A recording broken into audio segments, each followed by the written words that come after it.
Hey students, it's Mr. Woodward. In this video, I'm going to take this example of a falling water balloon and I'm going to extend it to show how we can actually calculate the balloon's acceleration as it falls. So again, from the top, in a video of a falling water balloon, the balloon's position is marked each 0.5 seconds as it falls down an elevator shaft into the basement of a building. Assume that each square represents 2 meters and that the lowest dot shows the water balloon at the bottom of the shaft. And here's the challenge, right? What is the water balloon's acceleration as it falls? And then I'm giving you some tables here to help you organize your solution. So first thing that I always like to do is label all of my times and positions directly on the diagram. So I'm going to start with my times. If I'm at half-second intervals, then this first dot would be the 0.5 second. This would be at 1 second.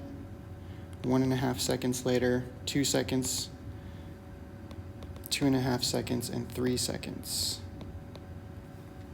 And then I'm going to add my positions. So each square represents 2 meters.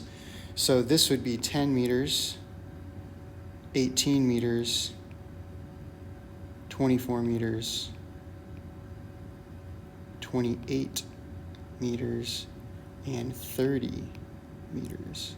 And then down here would be negative 12 meters. This is below ground at the bottom of the elevator shaft. So I'm going to first fill out my position and time data table. So my times are going up by half seconds.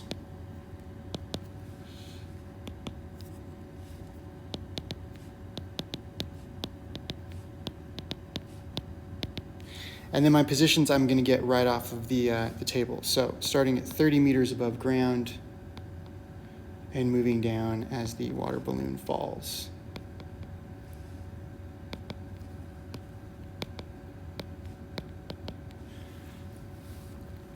Okay, so here's the new part.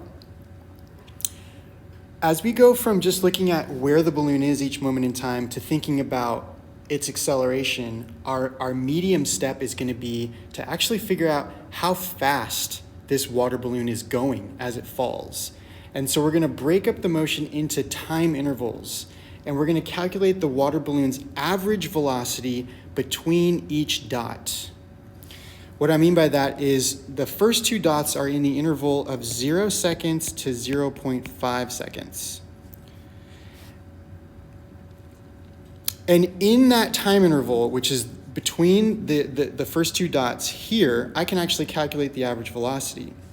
So the position between those two was the balloon went from 30 to 28 meters above ground. So the velocity is the change in position divided by the change in time. So the change in position is it fell 2 meters in that time. And how long did it take? It took half a second. So the velocity is going to be negative 4 meters per second between those first 2 dots. That's its average velocity. Literally what this means is that it's going this fast if I were to add another dot right here. That's how fast the balloon is going at that location, this sort of middle dot location, right there. Okay, and then I'm going to continue and do the same kind of a thing.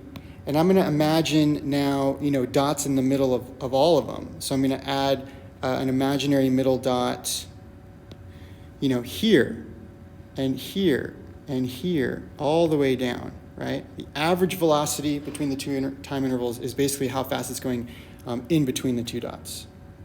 So let's work on some of that. So here we go. Moving on to the next time interval, which is like right here. So this is from 0.5 to 1 second. And so what's the velocity going to be? Well, now I'm here. Now I'm between 28 and 24. So now the change in position, it's falling 4 meters, and it's doing that in half a second. And so now the velocity is 8 meters per second. Okay, let's keep going. I'm going to add, what about this moment in time, which is halfway between the 1.0 and the 1.5 second interval. Well, now the velocity is between these two, 24 and 18. So now it's falling 6 meters in half a second. And so it's going to have an average velocity of negative 12 meters per second. And I can do that all the way down, where if I were to continue this, I would get negative 16 meters per second in the next time interval, which is from 1.5 to 2.0. In the next interval, 2.0 to 2.5 seconds, I would calculate negative 20 meters per second. And in the final time interval, just before it hits the ground, I would get an average velocity of negative 24 meters per second. So here's the big question. Do you see a pattern? What's going on here? What do you notice is happening to the average velocity as the balloon falls? Is it speeding up or slowing down? Is it staying at constant speed? Well, you should notice that it seems to be speeding up in the negative direction at 4 meters per second. So every moment in time, it's going 4 meters per second faster, but just downward. So if we wanted to actually calculate the acceleration, we would say that the acceleration is the change in velocity over the change in time. And what's happening to that change in velocity? Well, each time interval, it's going 4 meters per second faster. So the changes, right, from here to here is negative 4, and the change even from here to here is negative 4. All of them have a change of negative 4. And how long does it take to go 4 meters per second faster in the negative direction? Well, it always takes a half a second, because that's our time interval. So if we calculate this out, we get negative 8 meters per second, also called negative 8 meters per second squared. And that's how we talk about acceleration. It's a change in velocity over a change in time. So it takes a half a second for it to speed up by 4 meters per second in the negative direction.